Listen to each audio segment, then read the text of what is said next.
Alright, y'all boys. Listen, welcome back again to the channel. Welcome back again to another video. Today, we're going to talk about gaming. Okay? We're talking about media. I don't really talk about gaming on my channel for real because I'm not a gamer. I play games sometimes. Like, something come out that I like, I'll play it. Like that last Spider-Man 2 came out. I played it. It was cool. It was good. There's just, some things that could have been changed. They probably needed another year to work on that shit. What other games I done played? I played Days Gone recently. It's like a zombie game. That was pretty good, actually. I hope they make a second one, but maybe they won't, because that shit came out like 2018 or 2019. I haven't seen nothing about it. But anyways, there's a lot of channels on YouTube that talk about the state of gaming and how, even just like Hollywood and just like politics and just like college, the gaming industry has also been invaded by woke. Yes, there's wokeness in the video game industry, okay? Just like everywhere else, there's certain people that want to deconstruct people's personal biases and deconstruct heteronormativity. So the way that comes up is like you get pointless, boring stuff in games. Like in that Spider-Man 2 game, there's a whole side mission where you play as Miles, the Black Spider-Man, Miles Morales. He has a deaf girlfriend. She's a deaf black girl. And there's a mission where you play as her and you're spray painting Black Lives Matter stuff on the wall. In a Spider-Man game. Nigga, nobody wants to do that. I want to swing around and beat people up. That's what I want to do. I don't care if it's one mission. There's a couple missions that's like dog shit like that, okay? No one wants to play that shit. But I used a clip in another video where even the director, Brian Intar, he was like, give people the stuff they want so you can inject things that maybe they aren't familiar with or maybe they don't know they want, but make them like that stuff. Nigga, no, nigga. Nigga, no.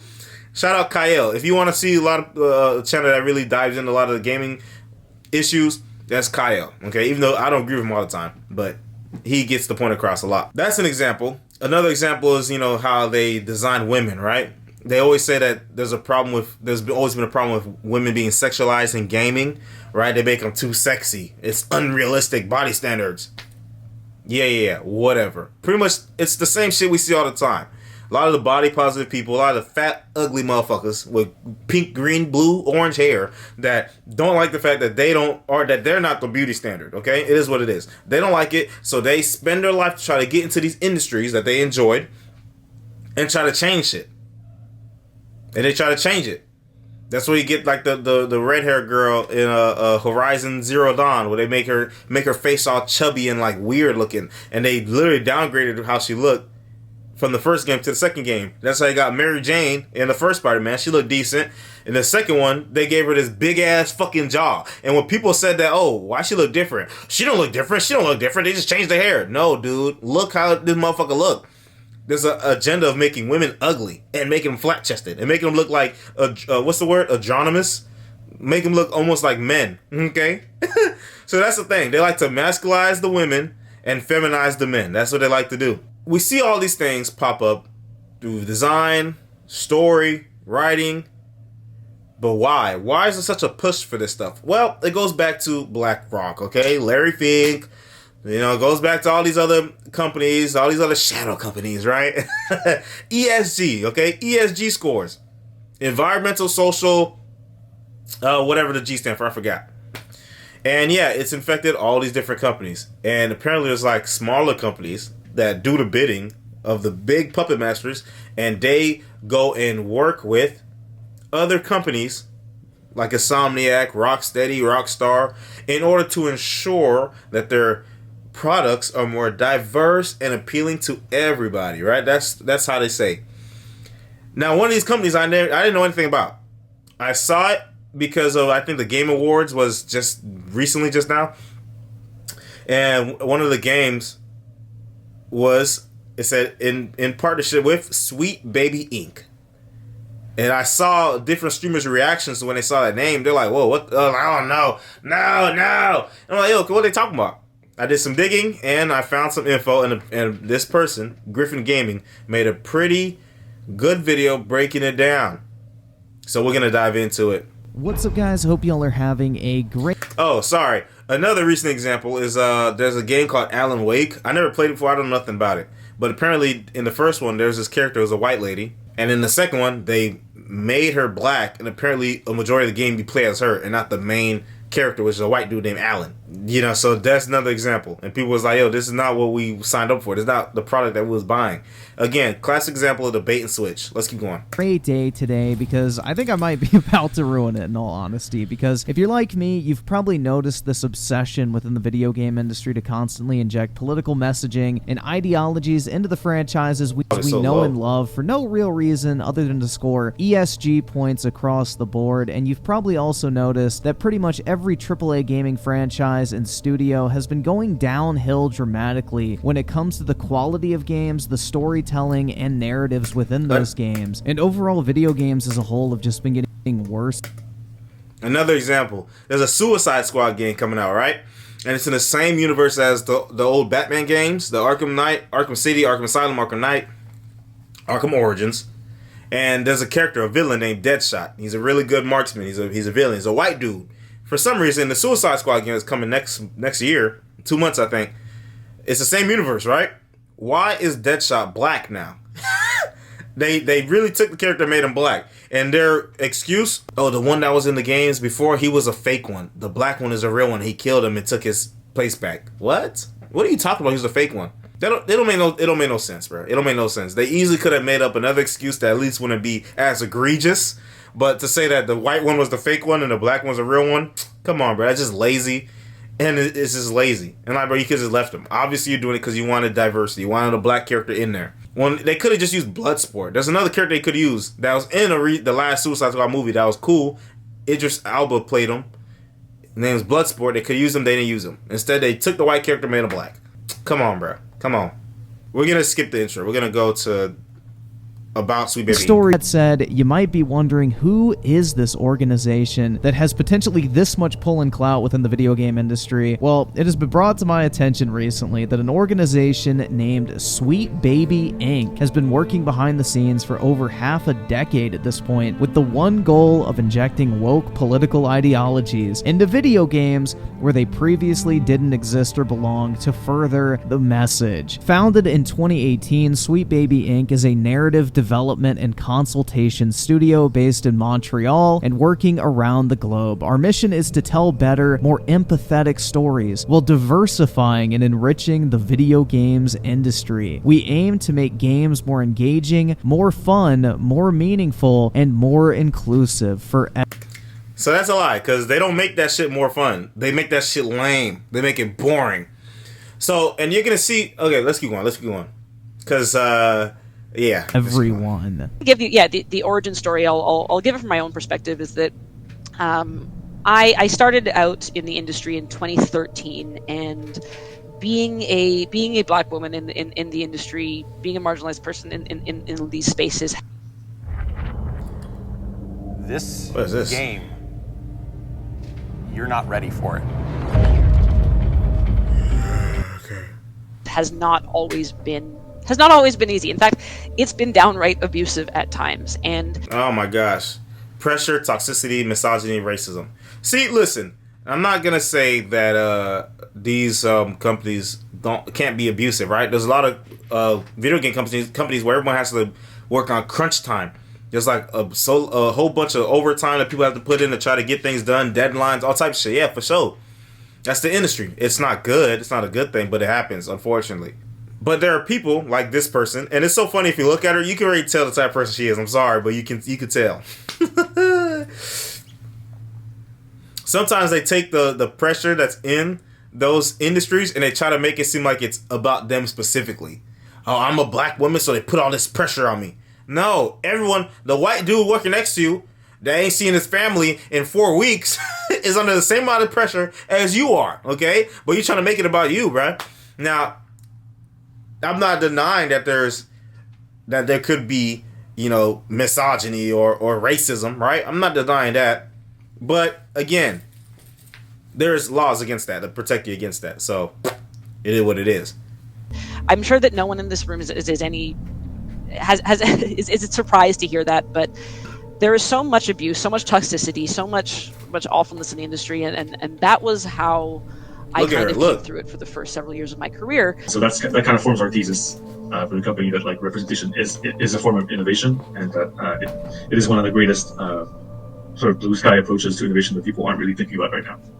Kim talked about it briefly, but yes, we have a very, very diverse team, and we believe that diversity is one of the best vectors for innovation in the games industry that people too often ignore. Look.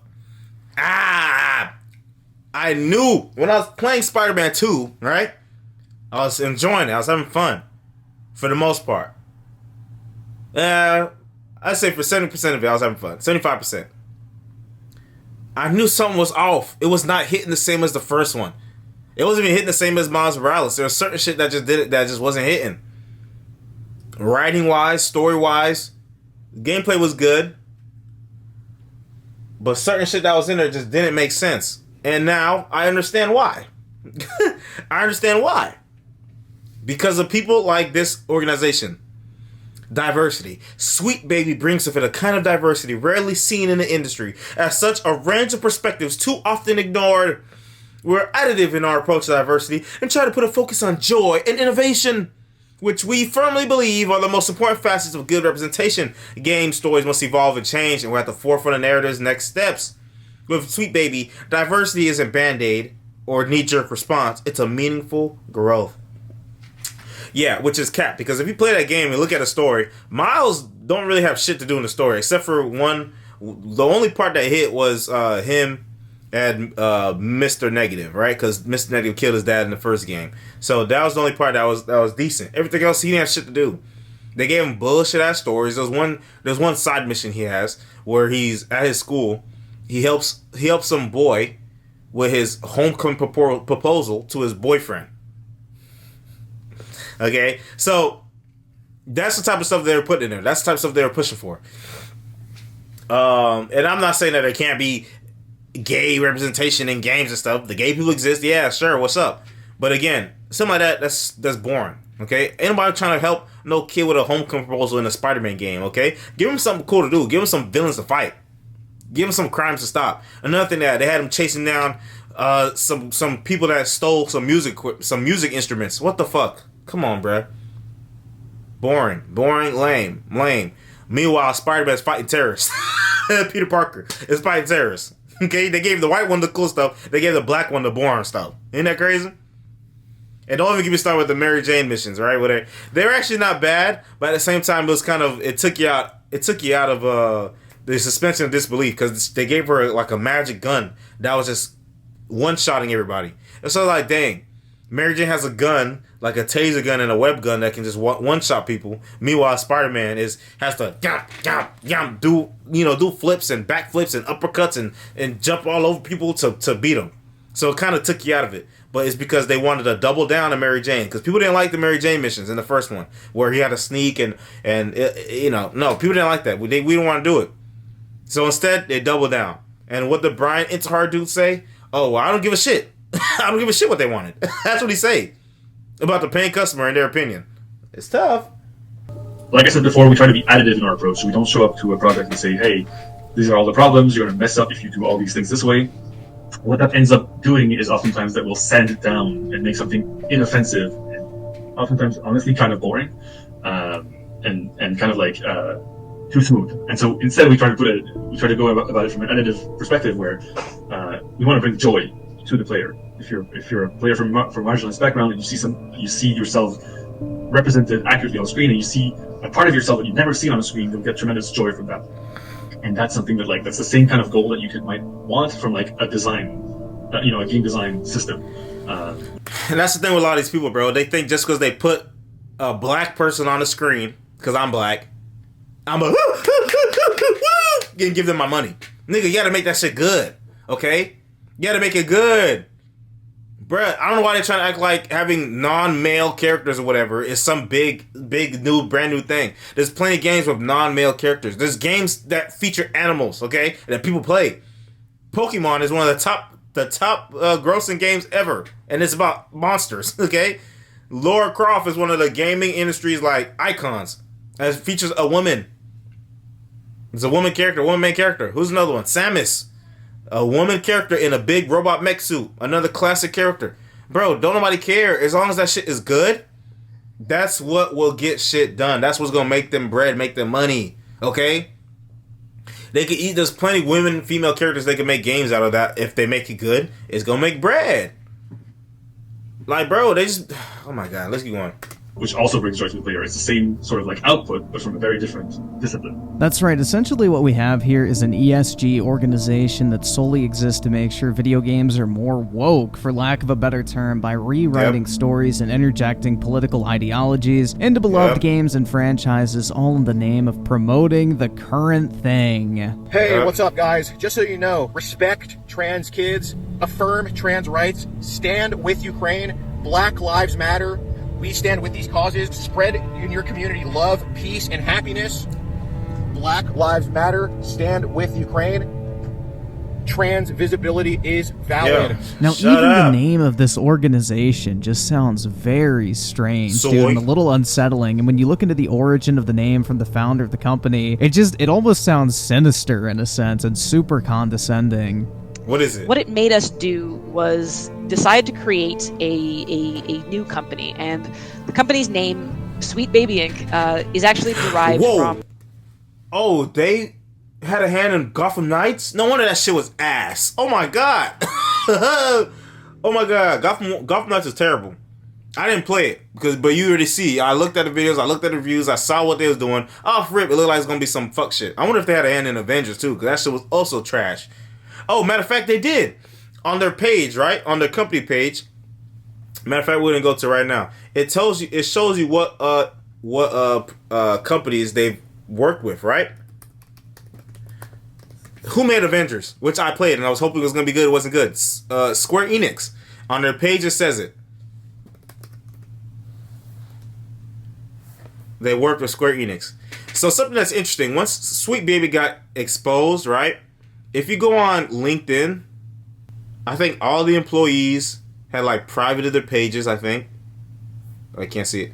Oh, and here's another thing too. It's based in Montreal, Quebec, Canada. Oh my god. We all know about Canada, bro. So it's all making sense. It's all making sense. Privately held. Founded in 2018, bro. The cancer behind Alan Wake 2. So look, if you go on there, I think, because they started getting some attention, not a whole lot of attention, but enough from some gamers, their Twitter is private. Their Twitter is private. They don't want no smoke. Their Twitter is private. It won't even pop up. It won't even pop up. Check out Battle Shapers, Spider-Man 2, Alan Wake 2 this month. Bro, it's these people that are behind this. And look at that symbol, too. Look at that symbol. Doesn't that remind you of something? Hold on. Don't tell me that look like what I think it looked like. Because if it looked like what I think it looked like, I don't like it. I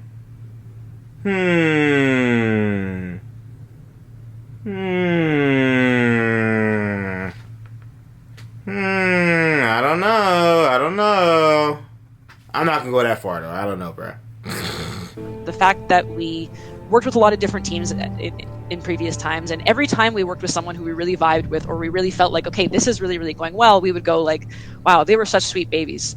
And when we started Sweet Baby, we said we only want to work with sweet babies. But yeah, that's right. You fell into line. You're a sweet baby. I don't know, man. Something about that just creeps me out. But as we typically see from the most sinister actors in any industry, they often hide behind a harmless or infantile, in this case, mask to conceal their true intentions. But make no mistake, this organization has completely and fully infiltrated the industry and has its hands in over 70 different video game projects and has a clientele across the majority of the video game industry's major public.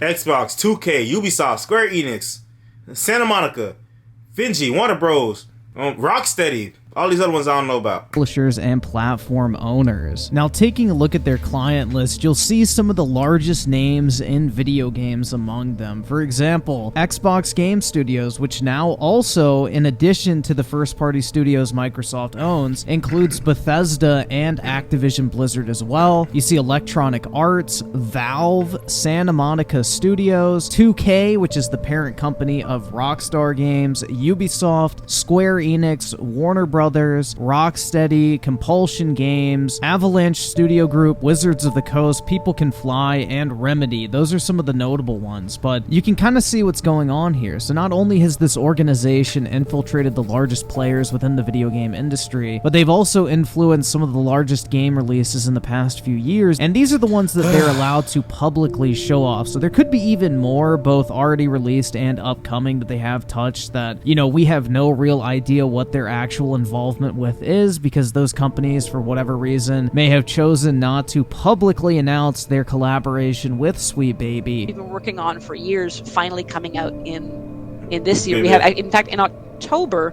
we have 3 games launching: Battle Shapers, Spider-Man 2, and Alan Wake 2. And those are games that we've been working on for quite a long time. We worked on ages ago, and now it's finally happening. So even the weird thing is, even though we've been working for such a long time, since 2018, there are very few like bigger titles that we've actually have our names on, and it's only starting now. At which point I think that we are realizing, okay, now we're going to be stepping out a little bit into the world. But a few of the notable ones are God of War Ragnarok, which they say we worked on narrative and character consultation with a focus on representation, which really puts the whole Angrboda situation into perspective, and it really explains why the God of War franchise has taken such a tonal nosedive compared to the previous entries in the series, because God of War, for example, used to be one of my favorite franchises of all time, but with this new reboot saga of Kratos being a much more emotional and, I guess, down-to-earth. Yeah, see, and I played Ragnarok, God of War Ragnarok, which I'd never played any other God of War game beforehand. The game was okay. It was mainly about the story. The gameplay was decent. It was fine. It didn't really do too much different from the 2018 God of War, from what I could tell and what people were saying and what I saw in the videos. But I could definitely tell that the story was about, you know, a war-torn man learning how to open up and be a little softer. Okay, that's what it was, and softening up for the new generation.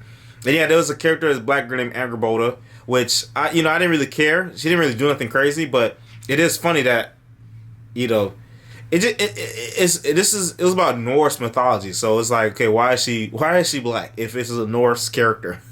Because the Norse, you know, it's white people. It's white people stuff. So that's the one thing about it. But other than that, it wasn't nothing too crazy. Earth character, you can really tell that the series is no longer what it used to be, and it makes sense, especially when you consider the fact that a outside party like Sweet Baby Inc. is making these horrible narrative decisions within the game for the sole purpose of diversity and inclusion. They don't care about the overall story. They're hired to do one thing, and that is to push the agenda within these games. So our next example is Spider-Mid 2, which they worked on the story consultation for, which, again, in the case of Spider-Mid 2, the story was one of the weakest points in the game, especially in my opinion, and the game was literally dripping with woke and political ideology at every opportunity. So hearing that Sweet Baby Inc. consulted on the story, it all lines up now, man. Why else would Insomniac consult with a narrative consulting company that exists solely for implementing woke ideology into the games, other than for that purpose? Like, it literally makes no sense otherwise. Honestly, that's the only thing. So pretty much that's what it is. These BlackRock funded ESG agents are they send their dispatchers to different gaming companies, and they see what games they're working on, and for some reason these industries comply, right? Maybe for their ESG scores, their social credit scores, right? So they can get boosted up some points, and they just do what they say, and it's like, bro, come on, bro. It's also the decision to have Miles replace. I don't ever want to see these people talk about they oppress when they get the opportunity to do this. And they're getting, like, who's funding this company? They said they started their own company. Who gave y'all the bread to start their own company? Peter cannot simply be chalked up to a narrative decision when it's now abundantly clear that the driving factor behind that choice was in the name of diversity, representation, and furthering the message that Sweet Baby aims to promote. Now, like, it's crazy. We only had 2 games with this Peter Parker, and now he's retiring. Now, some people say that he's only taking a break. He's not really retiring. But then some of the people behind the game have gone and said that, yes, Miles is the main Spider-Man now. And it's like, bro, come on, bro. Miles don't got no story. He don't got no Like, you see what they did with already established characters and story ideas with Peter in this second one. Miles don't got shit. Miles' best stories are what's in relation to Spider-Man that came before him. It's nothing new. Okay? So that's why it's harder for him to be his own character. Because even with the movie Spider-Verse, Into the Spider-Verse and Across the Spider-Verse, they're good movies. They're really good. But guess what? They rely on the mythos.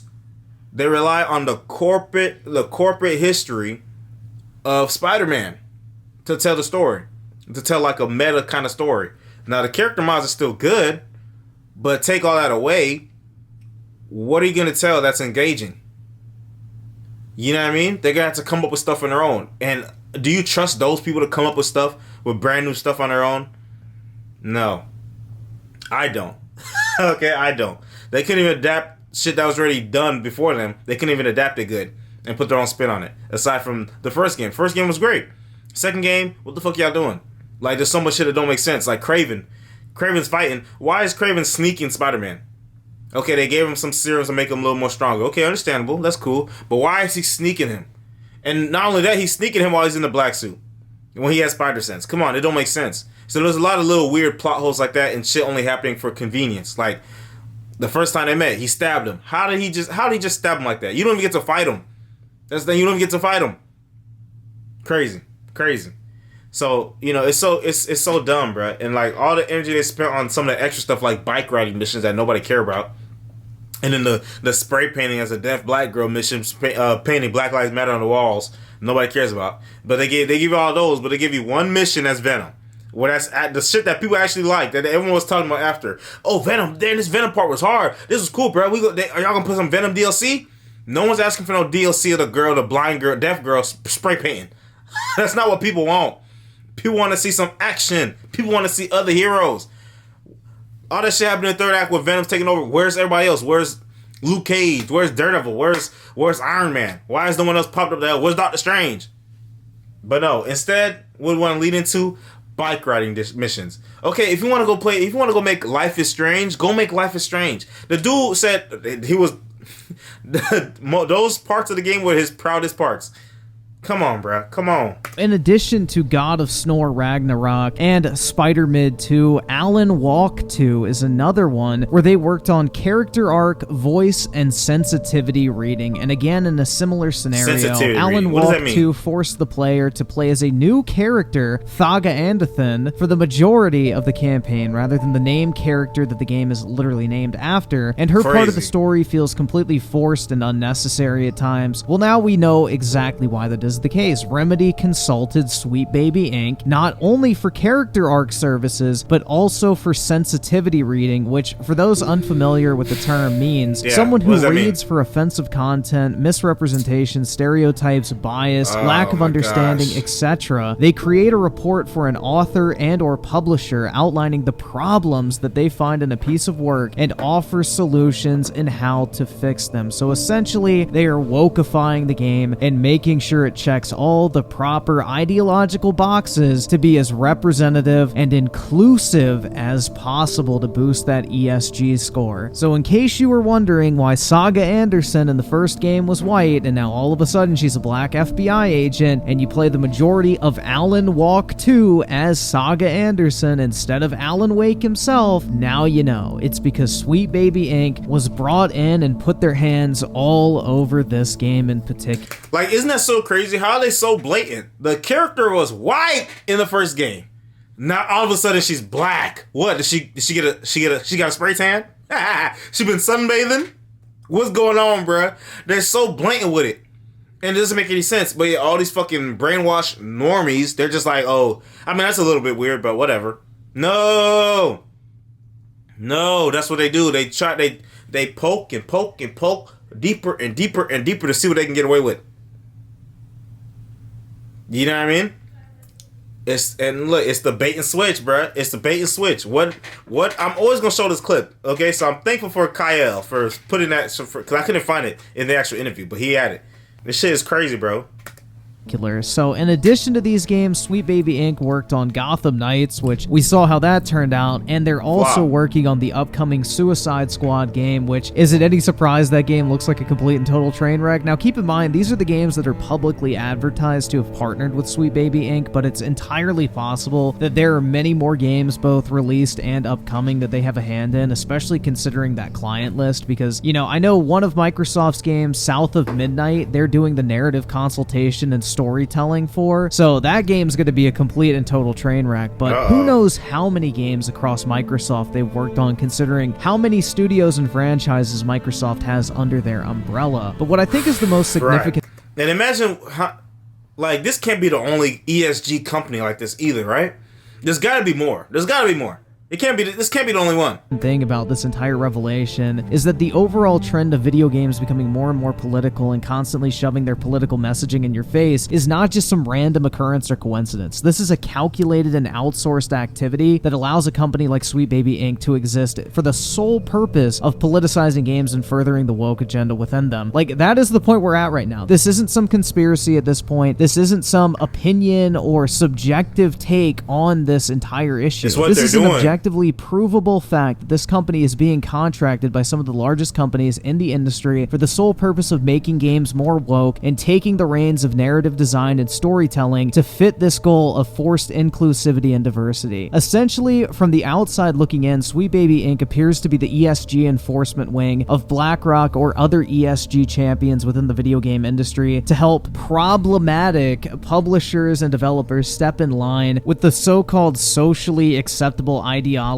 that further promote this woke agenda to ensure that stock prices stay high and the cash injections keep coming from companies like BlackRock, which, if you guys are not familiar with BlackRock and companies like it, BlackRock is the largest private equity management company on planet Earth, and they most likely are in charge of managing your retirement fund, pension fund, or investment portfolio in general. They are the main and driving proponent behind ESG compliance, which stands for environmental social governance, which is basically this woke ideology masked behind the veil of being a quote-unquote good citizen of the world. But basically, how much you adhere to ESG or woke ideology influences your company's ESG score, which is a proprietary system that BlackRock uses to evaluate companies and decide which companies get to receive investments or cash injections from the literal trillions of dollars they manage. Now, keep in mind, because BlackRock has so much money at their disposal, them buying or selling shares in your company on the open market can dramatically influence the perceived value of your company and can result in either your stock price soaring or tanking. So companies are heavily incentivized to play ball and prioritize ESG compliance. So Vanguard, BlackRock, and many other companies like them are these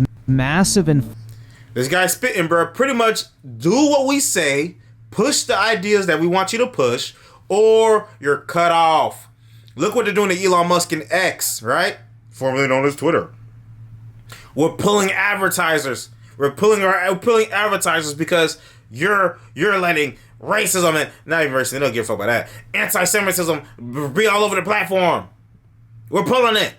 They threaten him with that, right? They threaten him. What'd he say? Go fuck yourself. It is what it is. And I wish all these other companies would do that, because it don't matter what they say. I mean, look, money is money. But listen, those investments don't matter, because if you make quality games with quality stories that people like, we are going to give you our money. That's how it works. You see, bro, the gaming industry is the most profitable industry, entertainment industry. Look how much money they made off of GTA. It is what it is, bro. You don't have to worry about what them big puppet masters are doing, because the people will pay you. The people will give you their money if it's a quality product.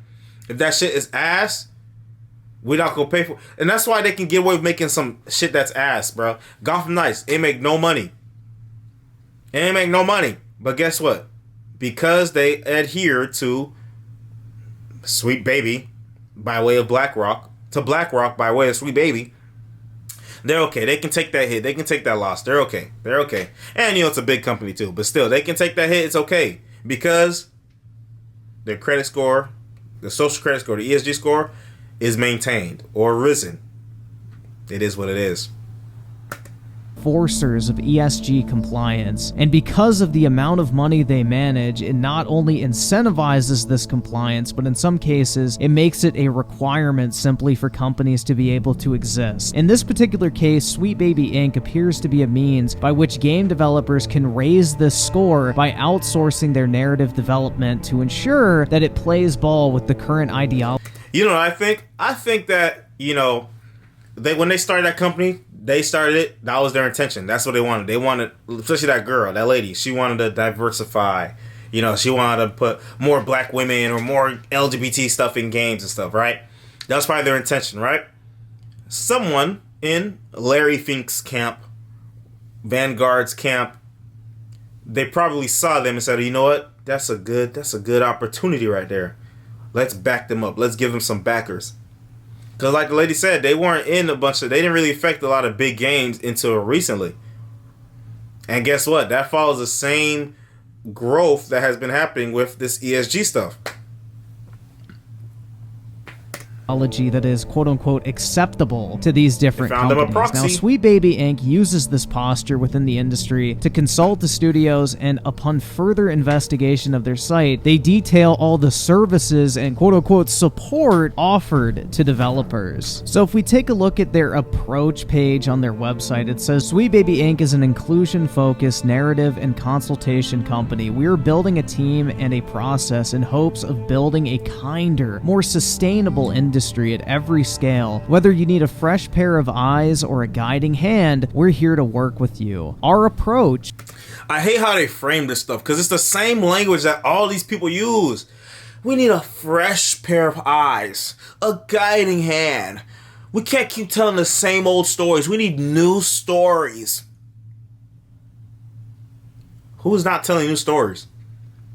And it's so funny that these people say that because, like, bro, look at, if you want to say that to somebody, say that to Disney. They keep making remakes every fucking year. Remake after remake after remake. They're not telling nothing new. People been telling new stories, dude. What are you talking about? It's coded language. Okay, that's what it is. We begin with an all-hands review and discussion of your project material. Everyone at Sweet Baby sees your project and shares their thoughts, feelings, and ideas. We do this because it kicks the project off with a multitude of perspectives, beginning a conversation that ensures the work is richer and more resonant before it is even put to paper. We then create a complete narrative. Wait, before it's put to paper? What? Deliverable by keeping the player in mind with a focus on user experience and emotional design. We aim to consult with honesty, transparency, and a conversational approach to help find the best direction for your project. Now, services they offer. We bring in diverse voices to solve diverse problems. Sweet Baby Inc. provides narrative consultation at any stage of development, boasting a team of diverse talent with vetted industry experience to best bring your story to life, and the services they offer span writing, narrative, representation, and developmental services. Now, as far as writing goes, from cinematics to barks and everything in between, we tackle every type of writing for any type of game. We bring excitement, emotion, and character to the forefront, and we aren't afraid of breaking something down to build it back up. We do cinematics, dialogue, UI, UX, writing, barks, copywriting, etc. Now, for narrative, whatever your story needs, we're here to help. We tackle narrative and character in any form, keeping emotional resonance and authenticity at the heart of our work. What we do: story pitches, world building, character creation, narrative design, story feedback, and tweaks, and more. Now, this is that South of Midnight game I mentioned that is from Microsoft Game Studios, so it seems like they have their hands all over that one, so I'm sure it's going to be an absolute gem when it releases. Now, for representation, I've never heard of South of Midnight, but we could watch that trailer and see what's up. I think it's interesting they use Alan Walk 2 as the prime example here. We believe that representation is key. This holiday, make some noise at Guitar Center. Let them build their groove with a Simmons E-Kit. Save $110. to connecting players and audiences, and we offer a few ways to help your team and project gain the perspective needed to make it happen. We're part of an inclusive and knowledgeable community of diverse consultants, able to cover a wide range of cultural and sensitivity topics. Our approach leads with the creation of joy in marginalized players and seeks to be additive rather than strictly corrective. We do cultural consultation, sensitivity and inclusivity reading, risk and opportunities assessments, and more. And for development services, we tackle development projects big and small. Whether you're making smaller, more focused games or bigger, full-fledged multimedia projects, we can assemble and lead an amazing life. We do full-scale game development, and they truly are having a wonderful impact on the video game industry as a whole. So if you guys were ever left wondering why so many games seem to follow similar narrative and design trends in the AAA video game landscape, it's because companies like Sweet Baby Inc. are literally being used to rewrite and reshape narratives in a way that sucks the soul and unique attributes out of them in favor of tokenism and forced diversity for the sake of appearing inclusive. And this is only the tip of the iceberg. Sweet Baby Inc. has been a thing for the past 5 years, and we're only now just hearing about them. And as they said in their own words, many of their projects haven't even been announced yet. We've been working on for years, finally coming out in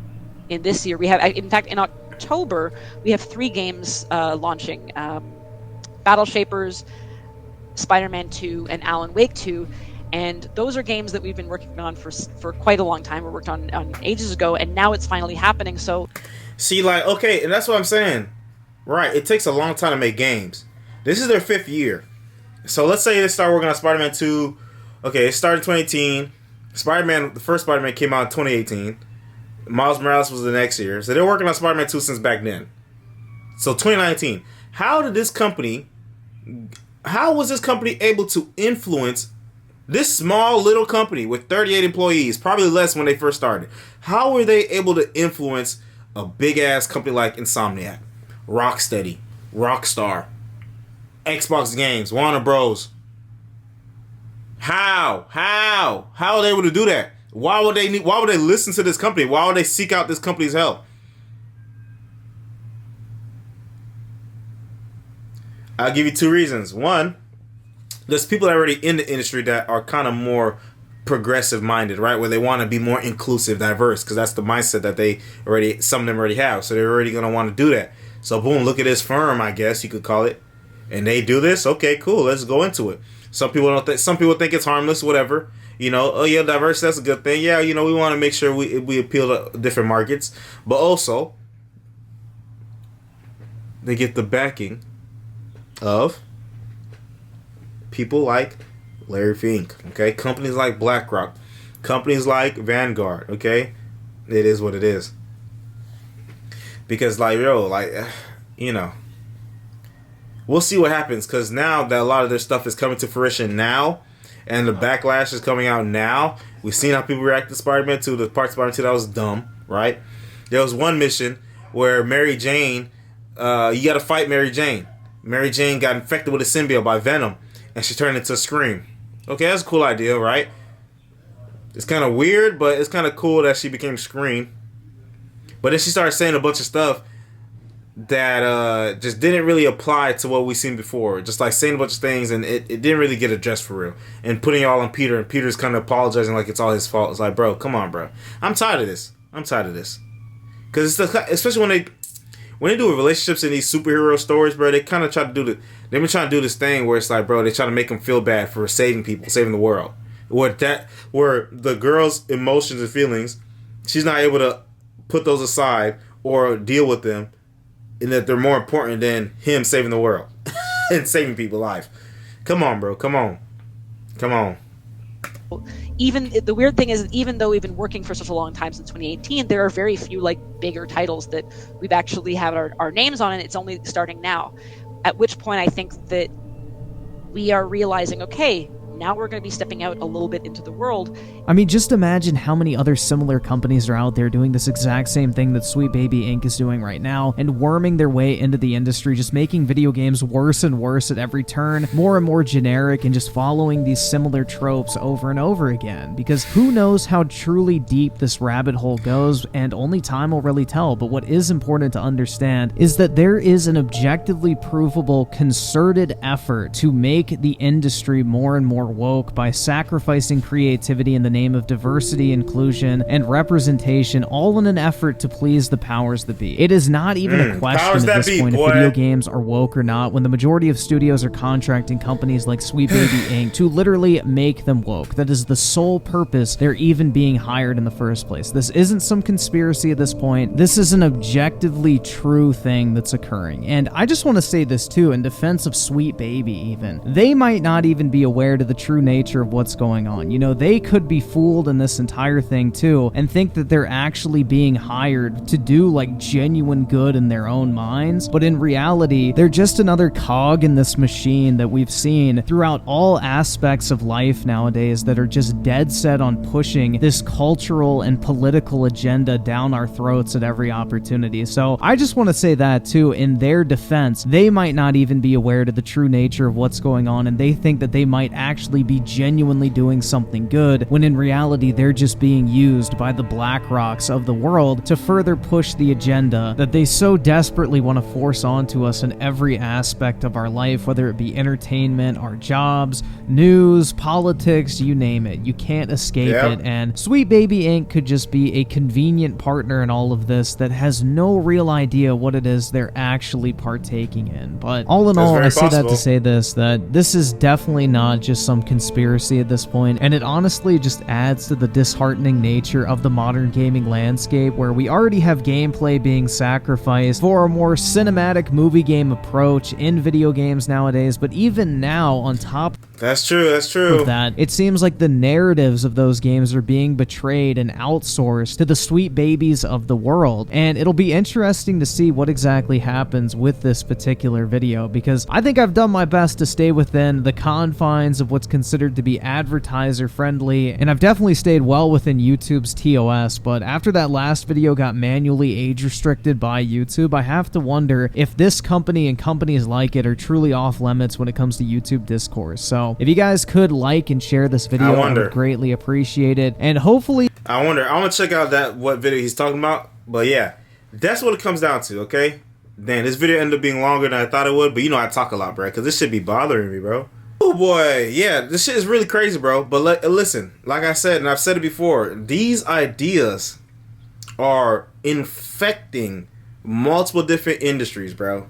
If you wonder why certain shit that I used to like isn't as good as I used to be, when it comes to movies or shows or games, shit that we would enjoy, shit that we spend money on, stuff like this is why there are people who prioritize the message over quality, over gameplay, over writing. It is what it is. Now, luckily, there are still good things that are able to come out and they crack through, they shine through. And there's some things that come out, they're good, they're okay, they're decent, but they could have been better. But you can see where certain things had got more energy that didn't need that energy, and certain things that needed that energy that didn't get that energy, okay? Especially when, like, Spider-Man is a big example. I'm not a big gamer. I don't play a whole lot of games, but I can give you that big example with Spider-Man 2, bro. Because I was super excited for it. Spider-Man, my favorite hero. That's my favorite, bro. He the GOAT. Spidey. You know what I'm saying? He the best one.